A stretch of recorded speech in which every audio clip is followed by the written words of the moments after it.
Good evening and welcome along to the latest edition of the Endless Celts Podcast.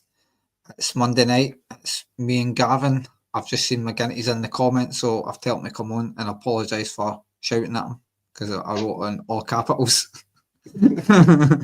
But how you doing, Gavin? How's yourself? Did you have a good weekend? Aye. No, I'm really good. I bought a barbecue. I'm waiting for it to get delivered, but that was when the summer, whenever the weather was good. But now it's been raining for the past 2 days. So I'm sure I'll get it. I'll put it together, and then I'll probably use it for the first time in maybe 2 weeks. Whenever we get some good weather again.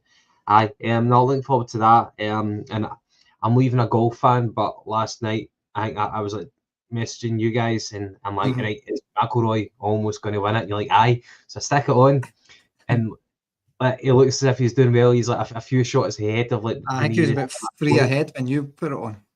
Yeah, so I put it on, and then he does something daft, and I'm like, what's going on here? I'm like, I think I'm jinxing the guy. I don't want to go through this kind of roller coaster of emotions, because I just wanted to switch it on to see him win, but then things were going pear-shaped. I'm like, switch it back on to something else. I'm like texting you to say, is he chucking it away here? Is he just doing what he normally does? And then I stick it on again, and then he puts the ball in the water. I'm like, man, this is going really badly for him. But I managed to see right at the end whenever he won, so that was good. I'm not a golf guy. I don't really quite understand the rules, but obviously it's a massively popular sport with some people. But kind of happy for McIlroy that he won the Grand Slam. So I think it was a long time coming now. He's 35 years old, and he's one of 6 people in the world who's ever done that. That made him the sixth in history ever doing the Grand Slam. Yeah, which is obviously all 4 majors completing. You play golf yourself?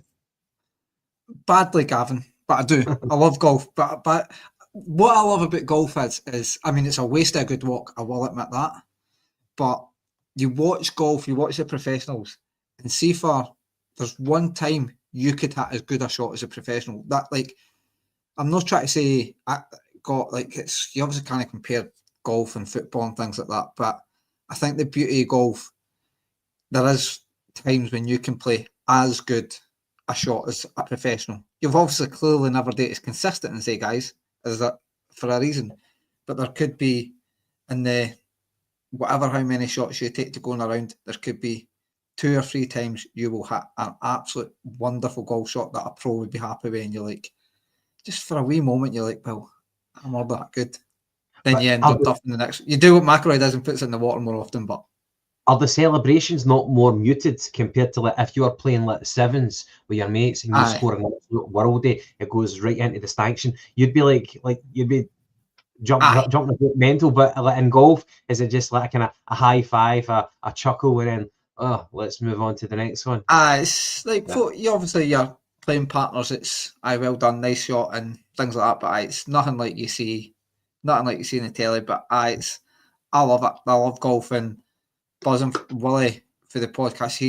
He absolutely adores McIlroy, so he'd have been absolutely buzzing with yesterday. But I love golfing. Like you say, Gavin, it was first time in 25 years, I think it was, since Tiger Woods was the last time to do it. So it's obviously not an easy feat, and things like that. So, and as I say, there's only 6 guys done it. But we'll move on for the golf chat, because we're here to talk about Celtic, but before we kind of get into that, Gav, it's Monday. McGinty said in the comments, me, him, and Jed used to a wee moan sometimes on a Monday. So we thought we'd introduce the Monday moan. Totally stole from Open Goal's pet peeve. So is there anything it can be football related, just anything related that just annoys you? Well, non-football related would be see when you're driving and somebody is like tailing you and they're so close to you. I really, really hate that. I find it so rude, man. And I want to just stop the car and argue with people, but I'm like, I don't really get road rage. You know what I mean? I'm quite level-headed when I'm driving, but it just really, really, really annoys me, and it's unnecessary. What are you hoping to achieve? Either overtake or stop being a prick, you know what I mean, and just give people a bit of distance. It's like bullying. It's so aggressive, man. It's but apart from that, football related, I'm trying to think. I wish I had something better prepared. Whenever you're trying to think of something on the spot, you probably I know. you give away like a silly answer. Um,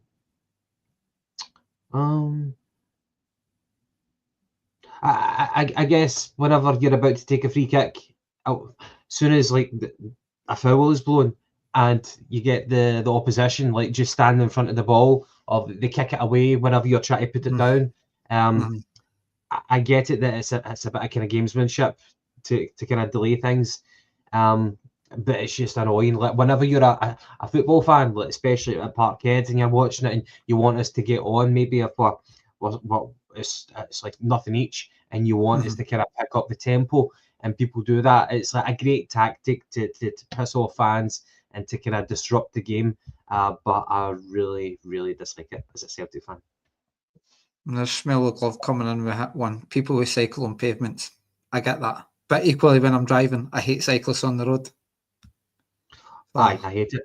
I've got a bike and I've no cycled in ages, man. I was one of those COVID cyclists, you know. I bought a bike whenever it was COVID, and I've barely used it since COVID finished. But I wouldn't have the confidence to cycle on the road. I wouldn't, man. And I feel like, as Woodsy said there, I feel like a bit of a prick if I was to go on the pavement as well. So I just keep it in the shed. I don't use it at all, you know. Well, I was your Alan Titchmarsh. I turned into the gardener during lockdown. That was me. I was one of the guys. I worked garden centres and home bargains and B&M buying grass seed and stuff. But my pet peeve, probably football related. I can't really think of one outside, but it was more I just seen things earlier on the day when I was scrolling through Facebook. Now, I didn't mind amateur and Sunday League pub teams try to be a wee bit more professional on game days and training. But see this, I don't know how much social media you're on, Gavin, but I just seem to notice it now. Saturday amateur teams announcing players on like Facebook and that, like that, and then signing like videos and all that. I'm like, what he's doing? He's an amateur team. Just get that in the bin, man. I don't have Facebook or whatever, so I would never say anything like that. But that sounds a bit strange. It's weird. Social media happy, yeah. Yes, but we'll move on for that, and we'll just kind of get into the football, Gavin, for the weekend and stuff. Kilmarnock was the opposition at Parkhead off the back of a poor result the week before, and probably more disappointing was a poor performance. And fun enough, Brendan Rodgers called it out, and he done something very similar last season. Fun enough, at St. John, after a poor performance at St. Johnstone, he said he would essentially, I don't think he actually said the words that he would make changes, but essentially called guys out saying their commitment was up for question, I feel like, and he made 4 changes. Those were Taylor came in for Sloop, Scales came in for Trusty, Forrest came in for Kuhn, and I think one that maybe surprised me was Jota getting dropped. Ida came in for him, put Maeda out to the left. What did you make of the changes, and was there any that surprised you, and whether ones that surprised you came in or ones that surprised you didn't come in? Well, I'll go for the easiest one. You said that you were surprised that Jota being dropped. There's a lot of sentimentality for Jota, but I think we're going to see the best of him next season. So I wasn't surprised that Jota got dropped. I don't think that Jota's got a bad attitude, but just physically, he's not quite there, and I don't think it's quite happening for him. He's able to, during the course of 70, 80, 90 minutes, how long he's given in a game, during that course, he is able to fashion 1 or 2 chances if you keep giving him the ball. I think that we find it more difficult to supply Jota than what we do Kuhn. I think just the channel that we go down on the right-hand side, we're just better at feeding the right winger than what we are at the left winger. But yeah, Jota, physically, I don't think he's quite there. I don't mean it as a terrible criticism, But I think whenever we did sign him, we had to temper our expectations for this season. We were told that he's not had a lot of game time. So I don't think anyone is really surprised at the form of Jota right now.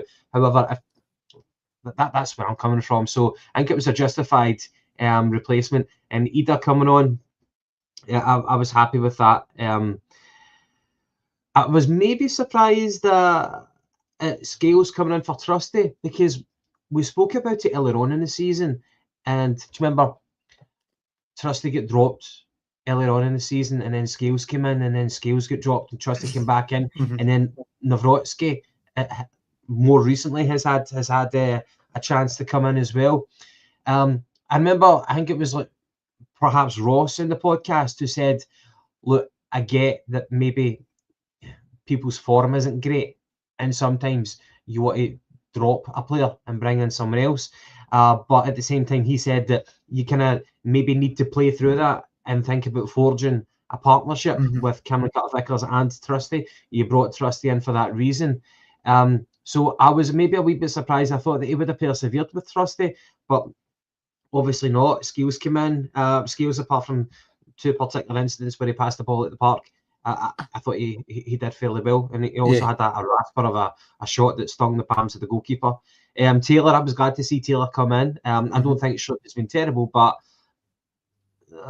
he maybe kind of went off the boil a little bit. But I think for me, and ironically, you were saying that you were surprised at Jota, but for me, that was one of the more obvious choices. But just from my perspective, no, that's fair. I mean, one that surprised me as well was Bernard. I mean, he never even got minutes on Saturday, but I thought maybe Engels or Hatate, probably more likely Engels would have dropped out in the midfield. But then Rodgers' comments after the game, you being at the game, I don't know if you would have had a chance to catch them, Gavin, but he said the midfield wasn't the problem, which I think is quite telling. It was one of them. It's Lossy said it's the white guys, and I think it was Ross that was saying obviously try to let players play through it. And I think in a way you've got to credit Rodgers with guys like Kuhn who had an obvious drop off. He did keep playing him to try and, which you could argue, he's trying to play him through that bad spell. I feel Yang maybe a wee bit unlucky, like you said. Scales came in last season out of pure necessity. We had nobody else to play, and he taken his opportunity. Yang, I mean, if he didn't get injured, would have played in front of Forrest? Possibly, but I'm not 100% sure. So I feel a wee bit for Yang. Not that I think he's been okay recently when coming on, and it's maybe just a chance he was needing. But unfortunately, he picked up an injury last week. So I kind of felt for Yang, but also surprised that Bernardo didn't get any minutes at all on Saturday. I don't know if it was... Yeah, I think there was a clamour for Bernardo to get a start, and the fact that he never got any minutes at all is a bit surprising. You know what's kind of funny? From my memory, from Bernardo this season, whenever he did have his chance, Bernardo, he didn't quite take it this season. That's not justification to say that he doesn't deserve a chance now, because he's been out for a while. We should put him back in. We spent good money on him, and whenever he plays well, I think he protects the ball really, really well compared to some of his peers in the midfield. So yeah, I was a bit disappointed that Bernardo never started. But in saying that, like I was on the podcast the last time we were on, and I was quite critical of Engels, how I was kind of admitting that I was having a bit of doubts about Engels. But I think the one thing about Engels is that his work rate never drops. I think he's always got a good attitude, and he always works his socks off. Just my focus right now has been that the end product for Engels. But in terms of attitude, which Brendan Rodgers was kind of critical of the team last week, Engels hasn't been showing bad attitude.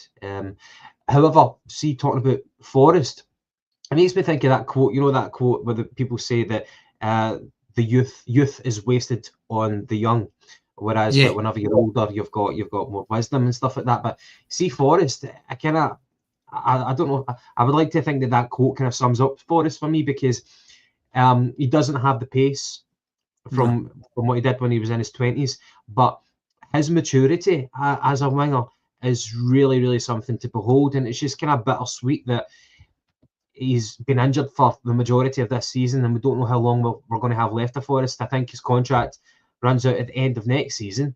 But just the way that the maturity and the way that his link-up play is, and the way that he's able to beat his fullback without, exceptional pace, it's just so clever right now. And it's just kind of ironic how this is more obvious in his game right now. But if he had the pace as well from his youth, he would have been, to combine that, he would have been a brilliant winger. Sorry, I don't know if I kind of waffled with that, but no, Forrest, I was happy that Forrest got a start anyway. I'm just really wanting him to get a goal before the end of the season. Should be 16 in the 60 last week. I should have scored last week. I wonder if we get a penalty. I wonder if we get a penalty, they might say Forrest take it. I think if it's a meaningless penalty, I feel like where it's not going to have a great impact on a game. I think surely they've had words in the dressing room to say Forrest on the park, and it's not really meaning anything. He has to give him a chance. And I thought Taylor, when you're talking about attitude, Taylor showed great attitude. He's been the whipping boy for a wee while amongst a lot of fans. And a lot of fans, when Slip came in, Slip has done well. Did got, like you said, has been off the ball a wee bit lately. And Taylor could have maybe just taken the hump, protected himself by accounts. Doesn't have a contract with a new team yet, but I thought he put in an absolutely great performance considering his current situation, I feel like, Gav. Yeah, I think that type of game when we've got the majority possession at Parkhead, that's the types of games where Taylor really thrives. And saying that, he didn't have much defending at all to do. But that's the type of game where Taylor thrives whenever he's able to come into the midfield. There was a sustained period of possession for Celtic where Taylor just forgot about going back into his left back slot. He was just mad some of the possession.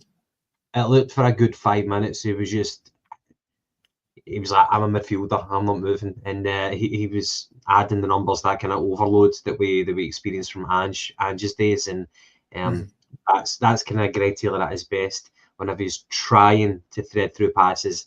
And you could tell that it was obviously a midfielder before he became a fullback, where he does have that kind of skill set. But those types of games, Taylor does thrive, especially when he doesn't have to defend. No, before we kind of get into it, because we've also been talking about the changes, I think this might be an interesting one considering comments from yourself and McGinty in the group chat regarding Mr. Adam Ida. So obviously he comes in, we'll maybe get into it later, but whether he retains his position, without skipping too far ahead, he scored 5 goals in a game that largely, we controlled for big parts of that game, big parts. Second half, obviously there is a drop off, but what was it? We're 4-0 up after half an hour there or thereabouts, and he does not score one of them, and he's not really had an impact on any of the goals. Now I've tried to stick up for Adam Ida, and I'm not going to sit here and slate the guy, but it is getting harder and harder to defend him. I feel like and I know we all say with Engels we shouldn't really be thinking about the fee. It's not his problem. So really, you should be having that same mindset when it comes to Adam Ida. But then I'm looking at it going, it's $9.5 million. We scored 5 goals. He's the main striker, and he never really impacted on any of the goals. Yeah. And it's one of the. I mean, I said it with McGinty. I can't remember, a couple of weeks ago. I posed the question: if you got offered the $9.5 million or whatever it was we paid for him in the summer, would you take it? I think I know what your answer would be. And I probably would take it as well. What if we could recoup our money from in the summer? Oh, absolutely. Hypothetically speaking. The other kind of question that was in that somebody had asked was if we had Adam Ida on loan right now with the option to buy for $9.5 million, would you do it? And for me, it's no. But you remember under Klopp at Liverpool, you had Sadio Mane, Mohamed Salah and Firmino in the middle. Firmino playing as a number 9. Now, for lots of those games, Firmino never ever scored, but he was integral to the other guys getting their goals.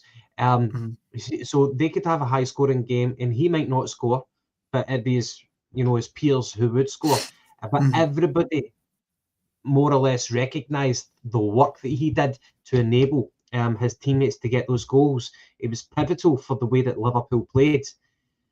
And that's why Jurgen Klopp continued to play him. That's not the same as Adam Ida. I wasn't overly impressed with his hour that he got. Just double checking. Yeah, it was there or thereabouts. Came off at the hour mark and Jota came on for him. The comparison I'm making with Firmino, who can impact games without scoring as a centre forward, that's not Ida. And yeah, so we scored. It's going to sound harsh, but I think we scored 5 goals, despite him not really contributing overall. He was trying. I think some of the pundits recently were saying he should be trying harder. I guess you can say that. But I'm not. What do you think of this one? Because he has scored goals, and if you look at his minutes to goals and not his appearances, it's almost, I think, about 1 and 2. So he has got a good goal return if you go to minutes. Obviously, if you go to games, it's a lot different. But do you think he can lead the line himself? And if he can't, why the hell is Brendan Rodgers signing him?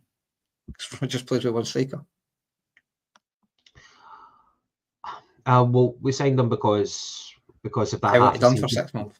Yeah, he had the form of his life, and I'm sceptical that he's ever going to be able to replicate that. I don't think he ever exhibited that form at Norwich.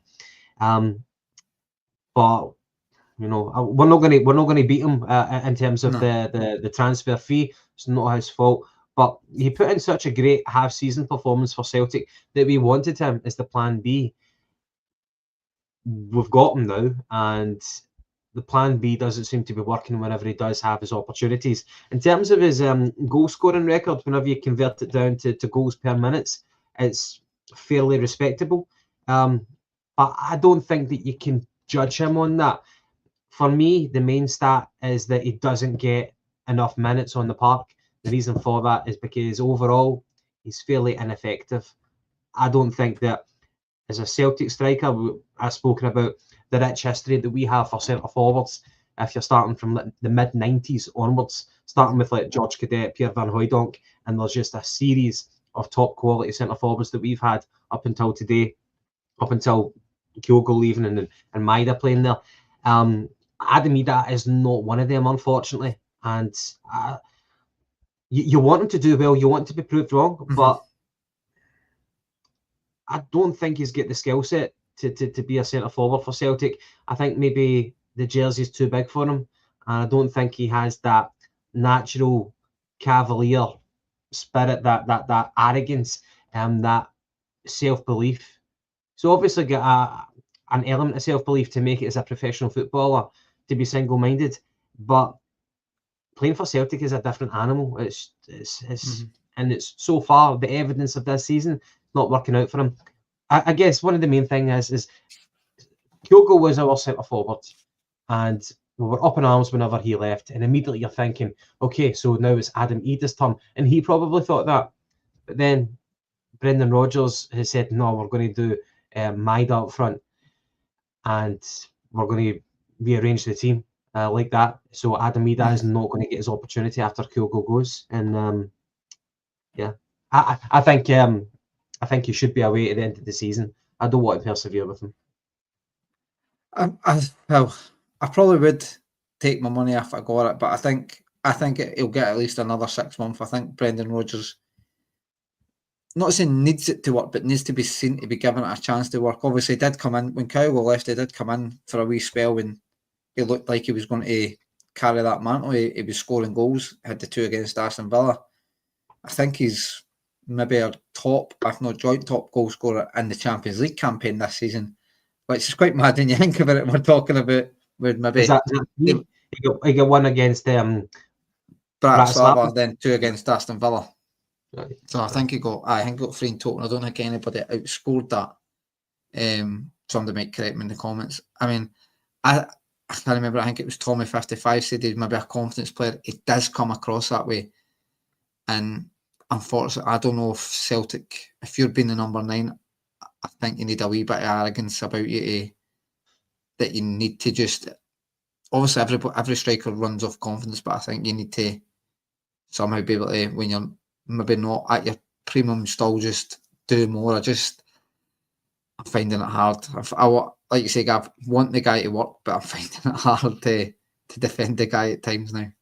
And there's a good comment there for Green Smoke. There's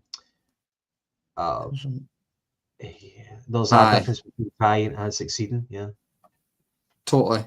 And like we say, we all hope it works out. And Monty's right. He did bully Villa, and he was good against Atalanta as well, in a different type of way. And it's just weird that how it's not really translating to league. And maybe, I mean, even I've said that I think it's maybe clinging on to an excuse about the pre-season and stuff. So we'll see next season if he's still around, which I do think he will, because I think if Rodgers wants to try and go and spend that kind of money on a striker, if you're doing that again in the summer after spending 9.5 million on Adam Reid, it's going to be a hard sell to the money man to go and give another sort of for that kind of money or whatever to buy another striker. It's as much as we want Celtic to spend money, I don't think they're really going to do that. But we'll kind of go on to the game, Gavin, this such and the goals. Brendan Rodgers obviously be calling out the attitude of players and how we were playing. We obviously would have been looking for a fast start, and we did get that fast start after about, I think it was 9 minutes. Hatate plays a nice 1-2 with Greg Taylor, and certainly watched it on the television. It was probably the same at the stadium. As soon as he hit it, it's one of these shots you just know it's in. Yeah, aye. It's beautiful whenever you see a strike like that from outside the box, kind of going for the top corner, and Hatate's got it in his locker. And aesthetically, it was such a beautiful, beautiful goal. And he was he fancied it. He fancied it on Saturday. Unfortunately, you would have seen more consistency from Hatate. That's the thing. Well, we talk about, is he a kind of 1 in 5 type player?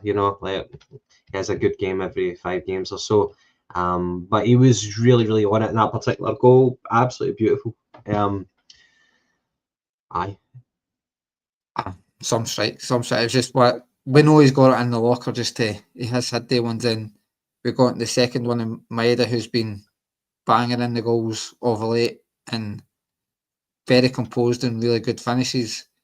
Kind of reverted, and I don't mean this as a criticism, but it kind of was a wee throwback to a typical Maeda goal that just, not scrappy, but it just doesn't look pretty, just standing there. Almost wasn't moving at the back post, just stood there and just flicked it in. It was nice play again at the edge of the box, and Engels held on to the ball well tall and then plays a nice pass to Alistair Johnson, who gets into a nice area, and it eventually just breaks to the back post where Maeda always seems to find his cell, and he just kind of doesn't even prod it and just kind of passes it and stands for about a second before running away and celebrating. And I think that just was minutes after the first goal. It's amazing the amount of kind of tap-ins that we score, and I think it goes back to the Postecoglou days where we're just so effective at getting those low crosses across the 6-yard box, and you've got people waiting for it. So an easy goal for Maeda, who is top scorer in the league now. I think he's one ahead of Simon Murray, which is great. I think he's on 16. But the pass beforehand from Engels to Alistair Johnson, it looked a very, very obvious pass from where I was sitting, and I was surprised that Kilmarnock, he had like 3 players in front of him, and he managed to thread it through. He executed the pass perfectly, he weighted it perfectly. I think people kind of underestimate whenever you might see that pass, but the weight of it, that's key for Alistair Johnson, who's sprinting to actually connect with it right at that precise moment. So an excellent pass for Engels. I was surprised that Kilmarnock didn't manage to react quicker, but fair play to Alistair Johnson, who's just got a great engine up and down that right flank. and he fires in the cross. It goes past the keeper, and Maida's there to add another goal to his tally for this season. So another brilliant goal for Celtic, and a team goal as well. It looked great in the eye. Oh, it certainly was, and one that was less of a team goal, if you like, was the next one in CCV. I mean, I don't know where he's put that one for. I think just some of the pictures that you've put in the group chat, Gavin, you must have had that. I can only imagine this was right in your. You must have had a great view for your seat of this goal. But I just, obviously, him and Scales are kind of playing it between each other, and it kind of breaks out in it, maybe for about 30, 35 yards. It just unleashes a absolute ridiculous strike, and it's not got massive bend in it, but it just stays hit and stays kind of flat. Obviously, it's into the roof of the net, but it stays flat and just kind of swerves at the last minute away from the goalkeeper. And you see Adamida, I think it's Alistair Johnson, and I don't know who the third player is. As soon as it goes in, their hands are on the head like this, a total disbelief. I think every Celtic fan was in disbelief just when Carter Vickers hit that and when it went in, but that could be goal of the season right there, I would imagine. Possibly. Well, there was 3 great goals and one from Kilmarnock as well. I was really, really surprised. Not surprised, sorry, that's the wrong word. I was really, really pleased that Cameron Carter-Vickers actually struck that. It happens too often whenever we're in those kind of situations where the centre-backs are forcing the play, the attack kind of starts from our centre-backs anyway, and Cameron Carter-Vickers gets into a fairly advanced position in their half, and whenever their press isn't going to attack Cameron Carter-Vickers, you normally expect him to kind of lay it off to the right side, and it happens too often. It's too predictable. But I think whenever you get into that position and nobody's pushing for you, then why don't you just force the issue? Why don't you have a crack on goal? We probably don't do it too often from the centre backs whenever they get in those positions, and it actually made me think of a goal that Cameron Carter-Vickers scored for Celtic. I think this would have been under Ange's days. It was either the first or second season when we were at Parkhead. Don't know if it was Hearts that we were playing, but it was the type of game where it just wasn't working for us. We were a little bit flat and we needed a bit of luck. And it was in the second half, because I remember we were shooting the other way. So it was in the second half at Parkhead, and Vickers, again in the same position, was moving forward. Nobody was going to him, and the crowd were getting a bit irritable, and they were just shouting, shoot. And he had a shot. It deflected wildly off someone and it looped in over the goalkeeper. But I'm sure that was Hearts, mate. Sure that was Hearts. Excellent. Well, it was one of those ones where sometimes you just need to have a dig whenever nobody's pushing you, and you're brave enough not to go for the easy option and just play it to your right and mid, because that's just predictable play. It's just another pattern that the opposition expect. So whenever you're in that position, I'm just so glad that Cameron Carter-Vickers took that goal at the weekend against Kilmarnock, just a bit like the goal against Hearts a few seasons back. It's important that centre backs have got the bravery to do that, because you don't know what's going to happen. No, totally. Were you surprised that the keeper never saved it? Judging by the flight, or am I being well, I don't know. Maybe because it's like I'm not trying to downplay the goal. It's a fucking ridiculous goal. But it's not right in the top corner. It came a long way. Probably caught by surprise. I think that is the big thing. It's caught because it does certainly where it looked like it moved late. So maybe it obviously is one of them where I think it must just have caught the keeper by total surprise, because it, like you say, Gavin, it has came a long way. There maybe is an argument the keeper could have done better. But it was a strange one, and like you say, defenders taking strikes on. Obviously, Scales had one, and Scales is fairly capable, I feel, from taking shots on. And like you say, we're not expecting our centre halves to be pinging 20, 25 yarders into the top corner week in, week out.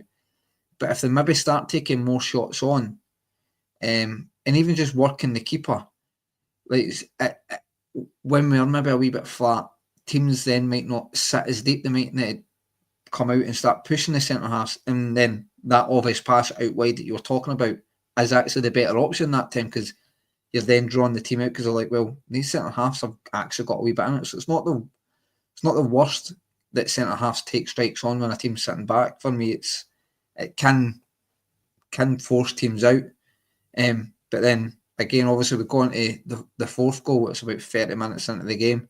Again, great play down the wide, and Alistair Johnson this time picks more a deliberate, again, like not taking anything away for the one that went to Maeda, but it was more drilled into an area. Whereas this one, it picks a great pass out to Hatate, who just shows great composure, takes a couple of touches, skins the Kilmarnock defender, and then just slots it nicely in the bottom corner. It was just, Celtic were just on fire, and everybody just playing with tons of confidence at this point, Gavin. Yeah. It's important whenever you find yourself in that position, that you keep a cool head. And that's exactly what Rio Hatate did. I think he's a fairly composed player anyway, but the way that he kind of managed to befuddle the Kilmarnock defender, and he just opened the goal up for himself, and he just had to put it by the keeper.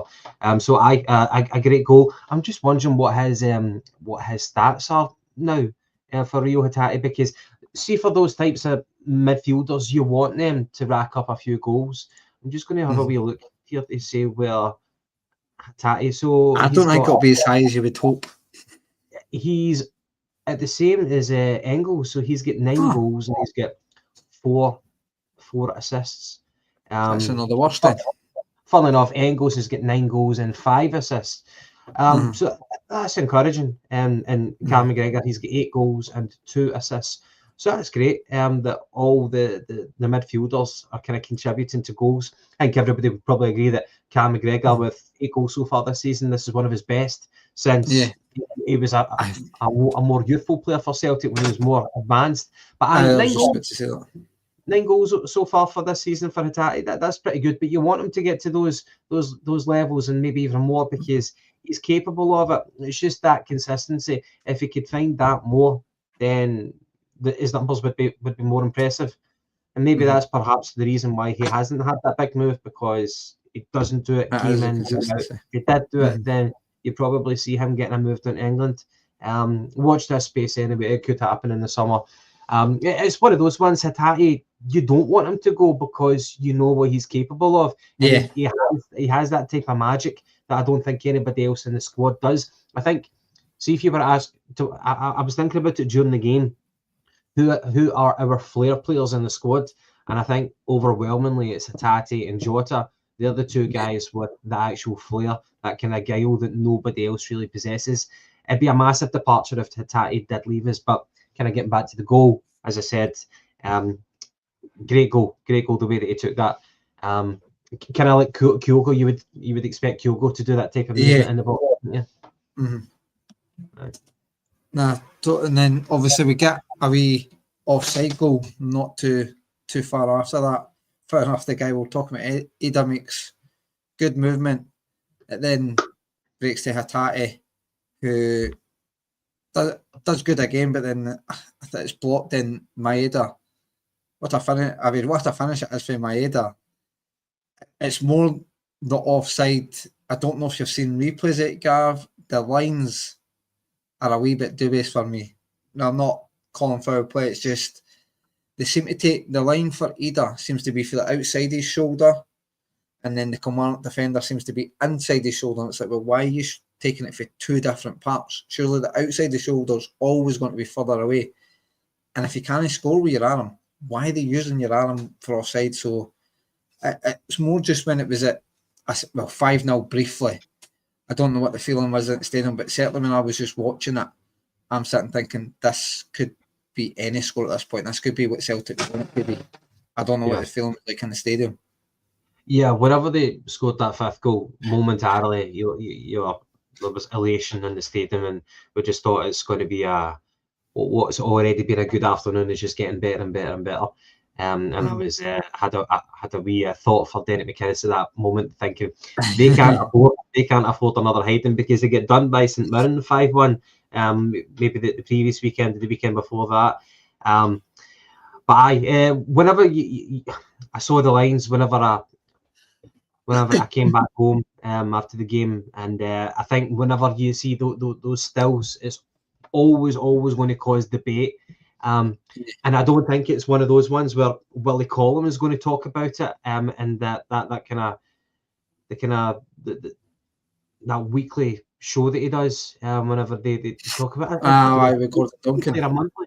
I don't think it's one of those examples that he's going to get involved in because it was like an offside type thing. But yeah, whenever you look at it, the still that they took, it looks like you're just using how you can clearly justify your decision from that.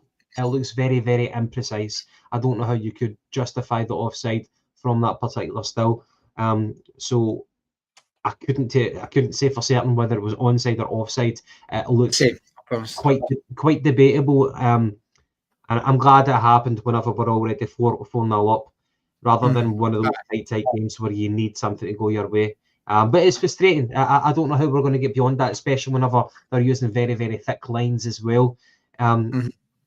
Why do they sometimes use thick lines and rather sometimes they use the thin lines? I think that's definitely a process that could be ironed out even further. But fortunately, it didn't impact us too much in that game anyway. Yeah, and then obviously we move on to Kilmarnock's consolation goal just kind of late on the half. It's a big diagonal ball across, and then Armstrong picks it up, beats Greg Taylor. Their argument for, I think Greg Taylor just gets beat. It's one of the ones where Armstrong's not a bad player. He's a wee tricky winger, and I think he's played across, but it's one of the crosses that you aim for the back post. If nobody touches it, it maybe goes in like it did. But obviously, he's almost overhit the cross as well, because if it's not on target, nobody's getting to it. But it's just, do you lay any blame at Sinisalo, or is it just one he's just been caught out with? But I think as a cross for Armstrong turns out to be a good poor cross, if you like. I don't know. I don't know if it was deliberate. Only what's his name? Danny Armstrong. Danny Armstrong. Yeah, he was a player who a season or two ago people were talking about him as is he good enough for being a backup winger for Celtic, or for the Huns as well. But he's still at Kilmarnock. I actually think that he could have given Greg Taylor a far more tougher game if Kilmarnock were more aggressive in the press. The fact that they were so meek in that game allowed Greg Taylor to do his thing and to flourish. But it could have been a far different story for Greg Taylor if Kilmarnock were more aggressive, because he can be capable of being quite a tricky winger, as you said. For the goal itself, well, firstly, you would like to think that your fullback can stop either the cross or a shot, but he managed to fashion a bit of freedom on the wing and cut inside and unleash that shot. I've watched it back. Sinisalo didn't move his feet at all. He didn't move his feet. He had enough time even to try to attempt to backtrack, to backpedal. But it was just a bit like a rabbit caught in the headlights. And whenever it was when the ball had travelled so far in the air, at that point he was at the point of no return anyway. He didn't see it coming, and then when the danger was there, he didn't react to it, and it looked over him. So it looked like a very good goal from Armstrong's point of view, and fair credit to the guy. It was a good strike. But Sinisalo should be trying. Whether he can save it or not, I don't know, but he should at least be moving his feet. You need to be quicker than that. And he's a young guy as well, you know what I mean? So he doesn't really have any excuse for poor reactions. So I think he should have done better, but it is what it is. I'm not going to cry over spilt milk.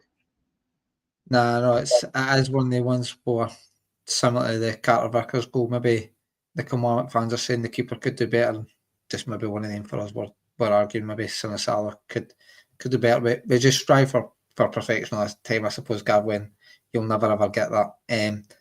But we move on to the second half. You obviously get the maybe annoyingly for the fans, that the natural drop off. The team's got an important game coming up at the weekend and things, so they're not saying they're not going to put the work in, but you're 4-1 up, absolutely cruising. You don't really need to be doing anything silly. Naturally, these things happen. Naturally, the pace drops off. Obviously, if Kelly scored, I do believe we would have upped it again. And off memory, all I can think of is the Engel shot off the bar.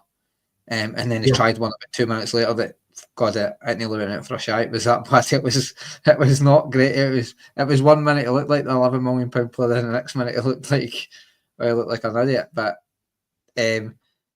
obviously Tony Ralston was a late substitute that came on. I can't remember if he played the pass into him, but he actually turns the ball absolutely inside out, and then just, it's almost like what you get taught at schoolboy levels, hit it across the goalkeeper. If the keeper saves it, maybe parries out to a player, but he just sticks it right in the bottom corner.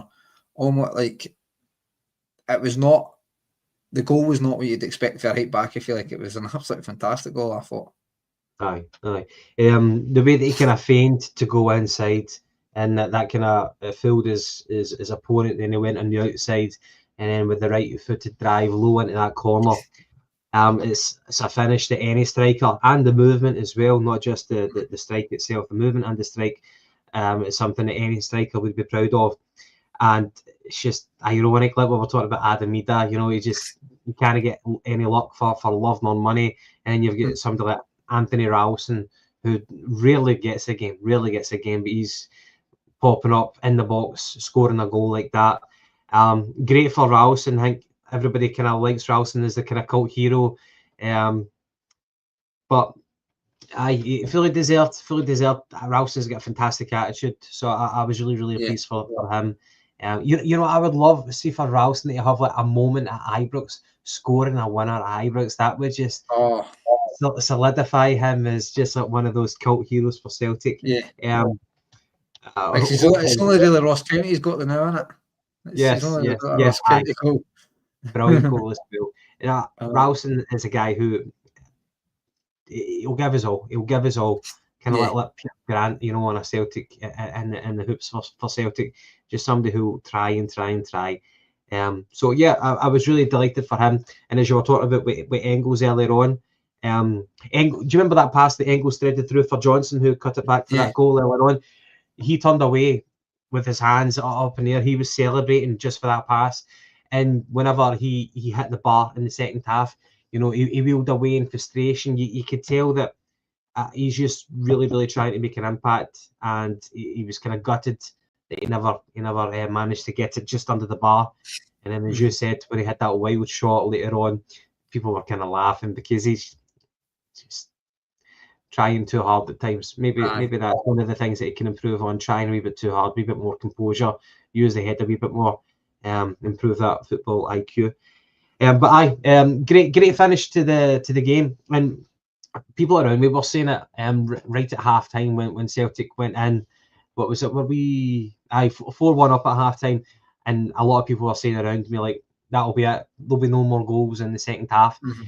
And somebody said on social media, I know that a lot of people some Celtic fans are quite fierce in their opinions about this, where you need to stay till the end. And generally, I do try and stay to the end.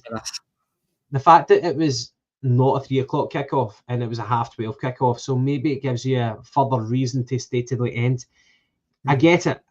Like, there's been no goals in the second half. The second half, we did tail it off. We'd made 5 substitutions by this point. But I was really happy that I stayed till the end, and it was pretty much the last kick of the game, because the referee whistled for full time right after the kickoff, after the goal. So it was a reward for the people who stayed until the end to see that goal, and for somebody like Anthony Ralston to score it. I think that meant more to the fans than anything, than maybe other people. So a great end to the game, to get that final goal, and a brilliant response to the comments that Brendan Rodgers made in the last game when he kind of laid down the gauntlet. I think a lot of people stepped up, and I was happy with that, albeit Kilmarnock were pitch. They were, and it's it's maybe a nice thing that Kilmarnock are piss it. Like, I think maybe get a wee bit. Well, I maybe judge them more because their pitch is terrible. Every man in their dug slates it. It looks terrible on the telly. Apparently, it's terrible to play, and we all know what Derek McInnes is like. I've not seen his interview for the weekend, but you rarely beat Celtic rarely beat Derek McInnes without him complaining. So it's always good to get one up in him. But I did see a wee bit of aggro, I feel like, towards a lot of fans that left it early. And it's just one of the things. I suppose if you pay your money, it's up to you when you leave at the end of the day. I was like you, Gavin. We had a season ticket. We rarely left early. And even in games like that, we rarely left early. But you did always seem to notice it when you were running away with a game. The stadium would empty quicker and earlier. Folk have got their reasons, I suppose. It's who we to tell folk to stay. But I do generally would always try and stay. The only time I would hate staying, I mean, I've said that before, is when maybe Rangers were beating you and turning you over. You just knew you weren't getting that goal because me and Ross's seat was literally right next to the old section. You were just sitting there miserable as sin, going, I want to be anywhere else with here. But it was like the wee a Clermont moral victory, knowing that I sat and endured however long and watched the final whistle by not leaving early when getting beat off the old Rangers. So we claimed moral victories back then in that sense. But no, I wrapped it up at five goals. Like you touched on there, Gavin, Rodgers called out the players last week, and it's an obvious statement, but it was a perfect response to the comments, I guess. Yeah, and another takeaway from the game as well, which people only noticed whenever the stats came up, was that we'd broken our record for the most passes. Did you see that stat? I think it was over 1,000 passes that we had. Yeah. I can't remember if it's 1,200 or just over 1,000. I can't remember.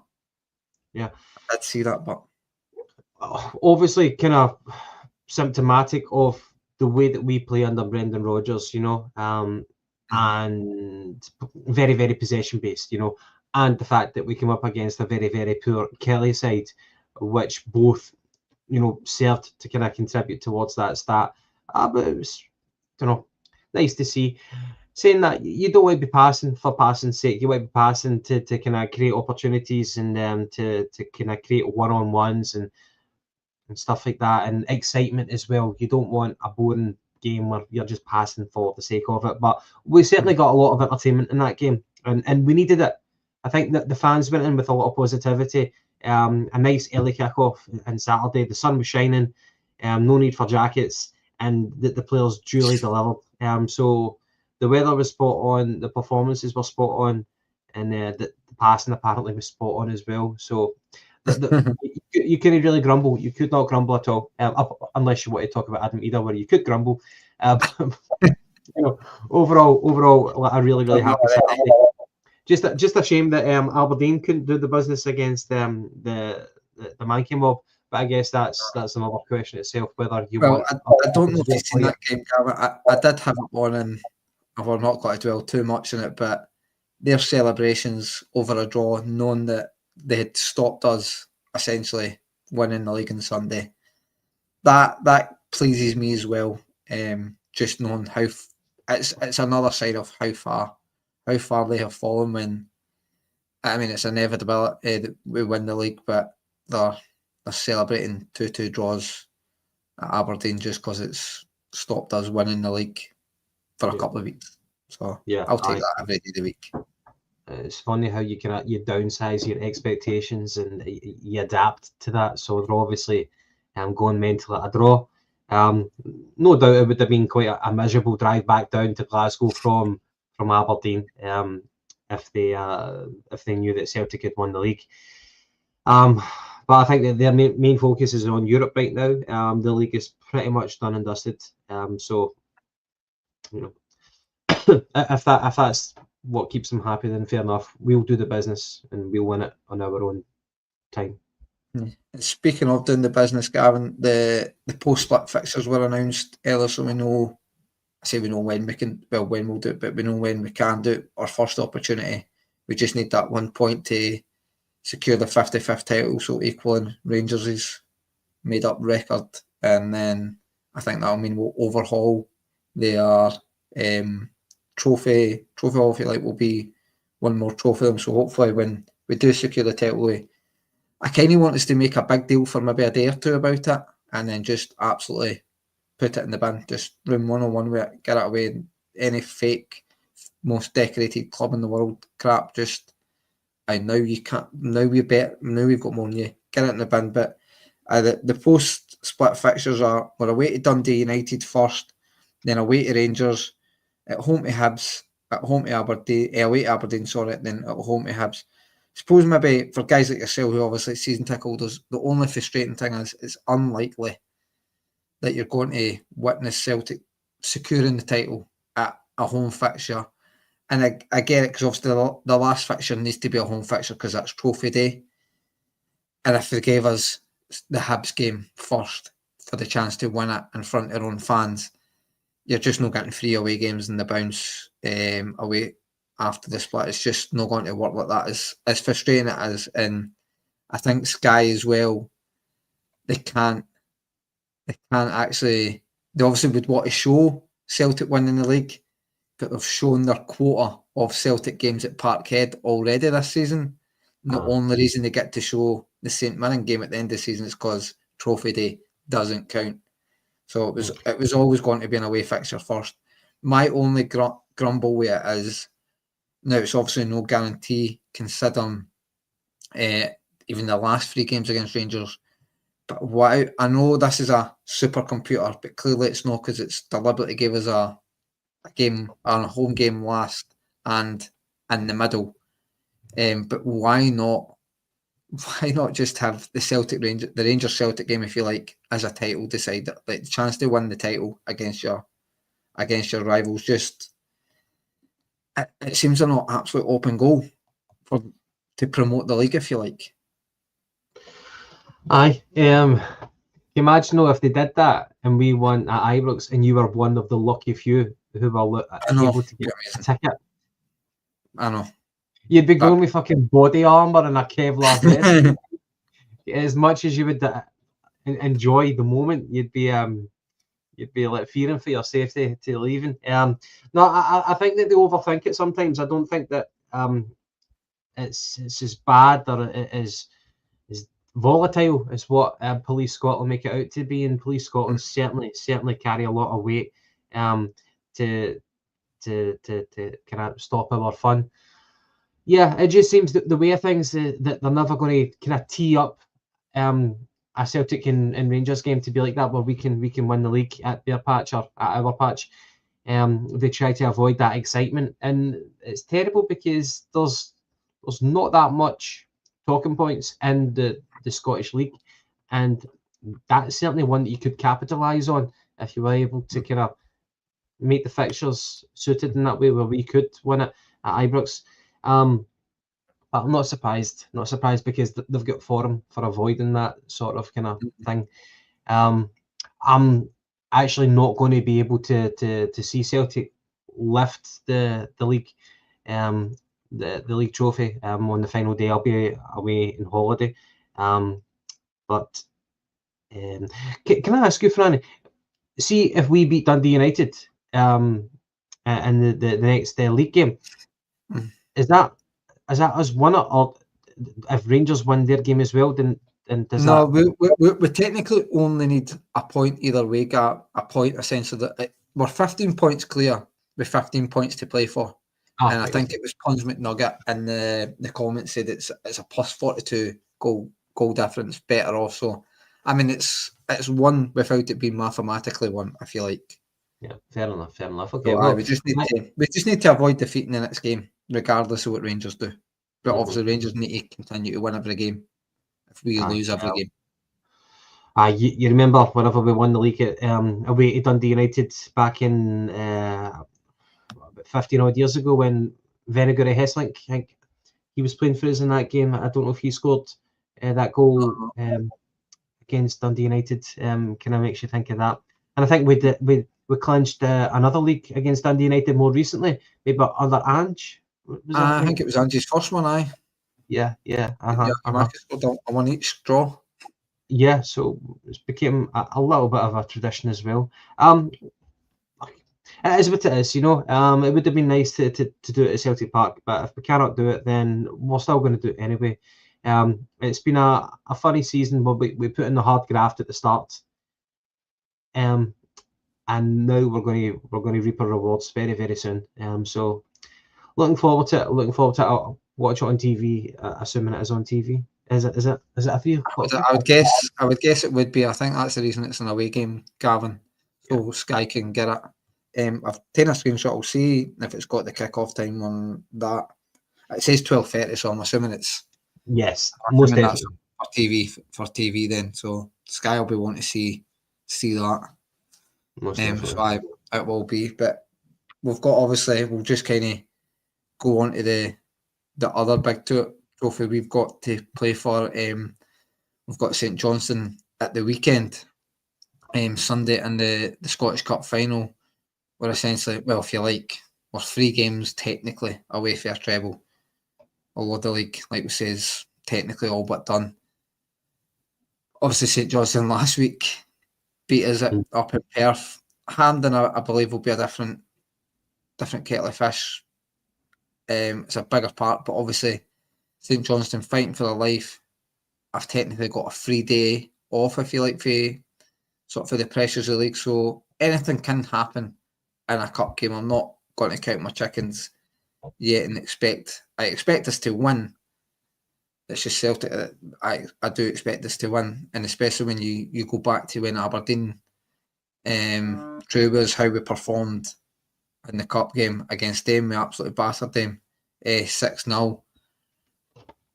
Do you expect, like, obviously you'll be looking forward to the game, but do you expect maybe Rodgers to bring your trustees, your Coons back in and stuff, or do you think he'll stick with the status quo, if you like, what he done at the weekend? I mean, for me personally, I think Taylor stays in. And I think Scales will stay in. It's whether Coon and Jota come back in or not. Coon and Jota, I think Ida's going to get dropped again. I'd be really, really surprised if Ida is back in a team, especially whenever we're just playing like one game every week. There's no need to be rotating the squad. That requirement is gone. So I would imagine that Coon and Jota will be back in the squad. The midfield will stay the same. You think that Taylor will continue? Is that what you said? I think Taylor might see out the season. Yeah, I think he might see out the season. Would you play Taylor at Ibrox? Out of curiosity. Right now, aye. I think it'll be. I think it'll be interesting to see what. And that's. I didn't mean that to sound harsh and slip, because he has played well. It's just the last couple of games. It's whether he bring it, and then it was great against Bayern Munich as well. So I'm maybe just.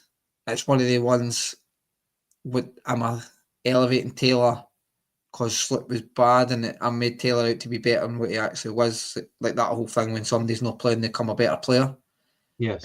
It's maybe one of them. But certainly right now, if the Rangers game's in Mora, I'm playing Taylor, but it's purely based off what Taylor done at the weekend there and what Slip's done in the last couple of games.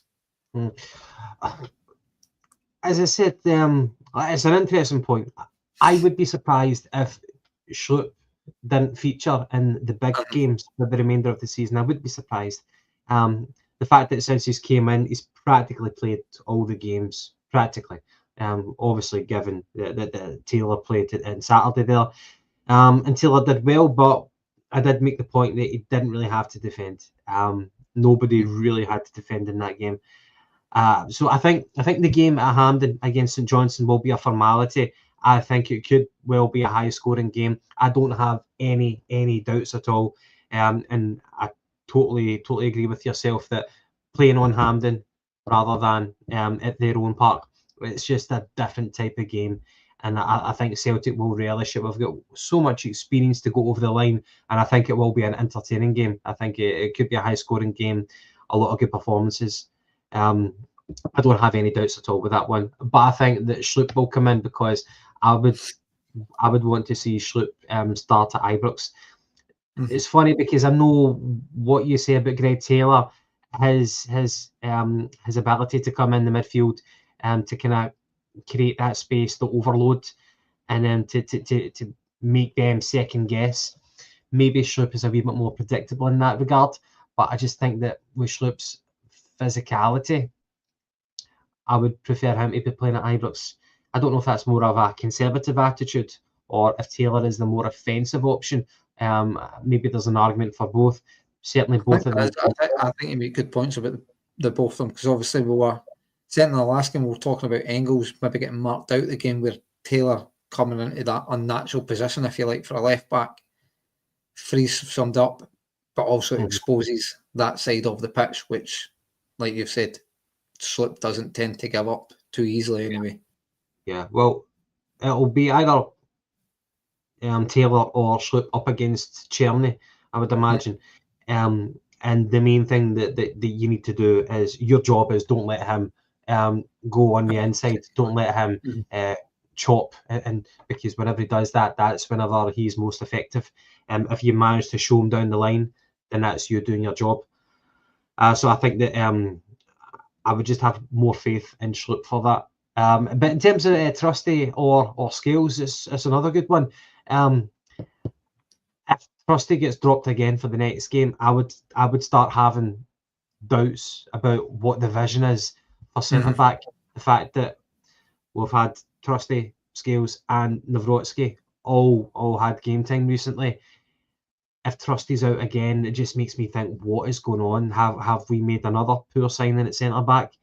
I'm not overwhelmed with Trusty's performances in a Celtic shirt over the course, but I think he's getting more attributes than the other two, saying that you know what you get with Scales. He's got a couple of mistakes in him, but we won a league with him last season, as him being the main partner to CCV. But I just don't think we're going back again. I don't think we're going back again to that stage. I think we've had to put our foot in front of us and shelling out $6 million for Trusty. And I think, for better or for worse, I think he'll play the majority of the games between now and the end of the season. I think so. It might be. I think Sunday will be. I know St Johnstone are bottom of the league, but I think Sunday will be telling if a lot of the big hitters, if you like, the guys that he dropped, come back in. I think it was just one of the ones. Right, I'm giving you the kick. I've without naming you, I've called you out publicly. Folk can read between the lines when you've not made the starting lineup for the next game. Now go and show me I was wrong. So he might make the 4 changes again and go back, bring your Kuhns and Jotas and that back in and say that show me I was wrong to drop you. And again, who am I to question Brendan Rodgers? At the end of the day, he knows a lot more about football than us, but it's your gift as fans, Gavin, having a podcast and stuff to debate these things and pretend we know what we're talking about for an hour or whatever it was and try and talk tactics. It's one of them. Whatever we'll trust Brendan Rodgers anyway, and whatever he does. But as for the podcast, that's probably got to just wrap it up there. We've not really got much to talk about out with that. Obviously, we'll maybe be on. I doubt we'll be on Wednesday, but we'll be on Sunday to talk. Friday, sorry, to talk more about Sunday's semi-final. I'm looking forward to it, unless there's anything else you would like to talk about, Gav. I can't really think of anything. But what I would just say is that you spoke about three games to secure a treble. You know, one for the league, the semi-final against St Johnstone, and who are Hearts playing in the other semi-final? Do you Aberdeen? So Hearts and Aberdeen left in it. Who would you rather play against in the final?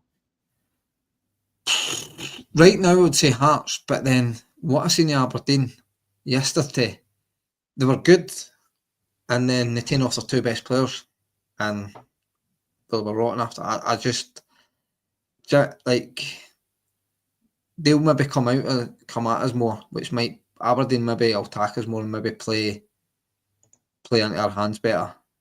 But again, it's one of the ones without it sounding arrogant, we should be looking at it and going, we should have enough for both these teams. But I think it's proper. I know I get slated for sitting on the fence, but I think if you look at league table, we've got to say Hearts. But I think Aberdeen maybe are the better suited to how we would want to play, because I think Aberdeen would attack us more, and that would open up the space for us. Aye, and we battered them earlier on this season at hand, didn't we? Absolutely battered them. And that might play in that mind a wee bit. Aye. So I think obviously must-win games, but I think that considering what's happened between maybe now and going back to the post-Bayern Munich game, well, there was maybe a bit of a slump, and obviously the games against Rangers, well, they were quite concerning.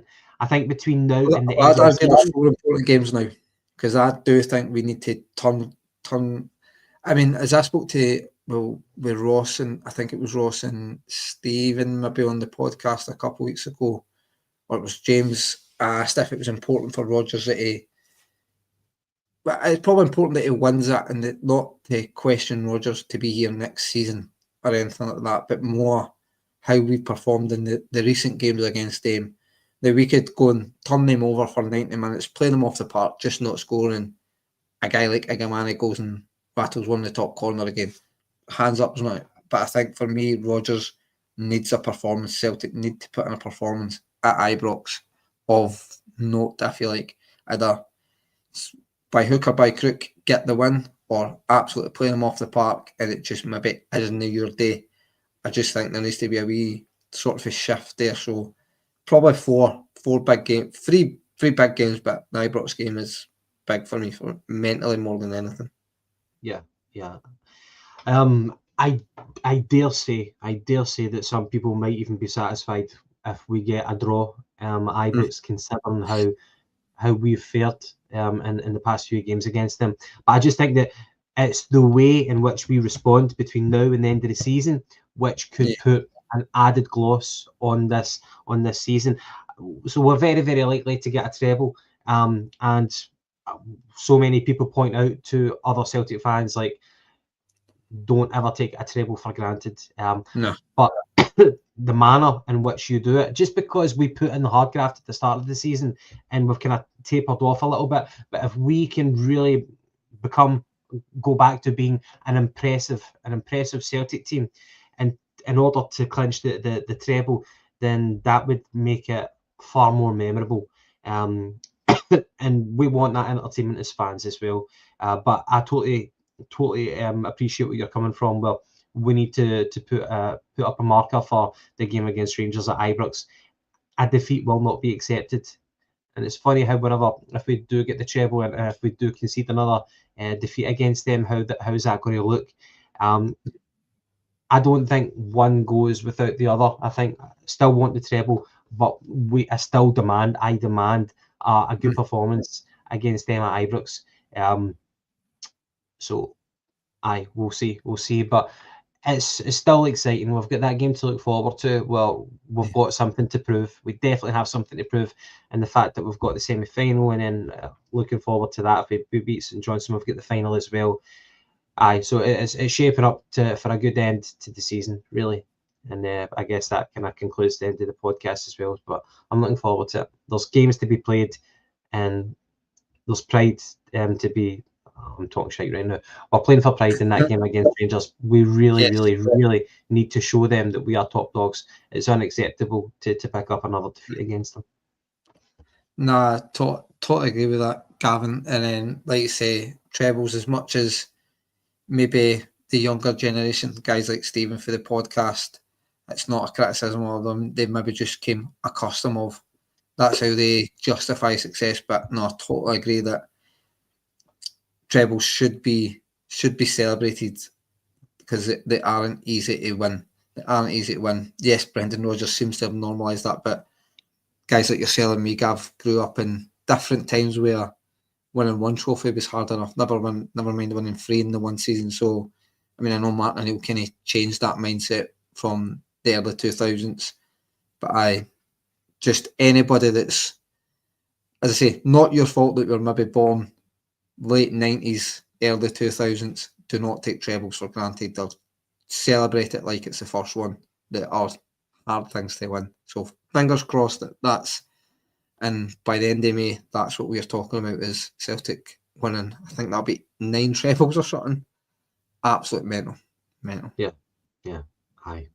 And more to come as well. More to come because More we've to got come. such dominance in Scottish football. Definitely. And on that note, we'll just, as I say, we'll be back Friday to look ahead to St Johnstone's game, the St Johnstone Cup semi-final.